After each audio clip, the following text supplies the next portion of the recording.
તો સુરતમાં રાજ્ય લેવલની વોલીબોલ ટુર્નામેન્ટનું ઉદ્ઘાટન કરાયું છે। રાજ્ય પોલીસ દળ માટે વોલીબોલ ટુર્નામેન્ટનું આયોજન કરવામાં આવ્યું, જેનું ઇન્ડોર સ્ટેડિયમ ખાતે ઉદ્ઘાટન કરાયું।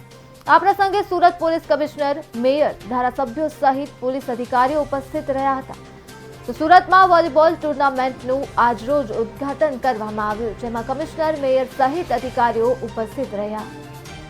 આજે हमारा 15 જેટલા जो રેફરી जो સ્પોર્ટ્સ ઓથોરિટી ઓફ ગુજરાતના ક્વોલિફાઈડ રેફરી છે આ એના સુપરવાઇઝ કરશે અને આજ આ 3 દિવસનો जो કાર્યક્રમ થશે એના માટે હું સર્વપ્રથમ મહાનગરપાલિકા સુરત જે અમે ઇન્ડોર સ્ટેડિયમ પ્રોવાઈડ કરાલા અને અમારા હેલ્થ ડિપાર્ટમેન્ટના અલગ અલગ અમારા ડોક્ટર્સના ટીમો જો અને સ્પોર્ટ્સ ઓથોરિટી ઓફ ગુજરાત અને વોલીબોલ એસોસિએશન ઓફ ગુજરાત બધાને ખૂબ ખૂબ આભાર માનું છું અને મીડિયાના મિત્રોને ખૂબ આભાર માનું છું, જેના થકી આ પબ્લિસિટી થશે અને જો લોકો જોવા માંગે છે આ લોકો આવીને અહીંયા આરામથી જોઈ પણ શકશે। કેટલું ઉપયોગી થશે ગુજરાત રાજ્યમાં?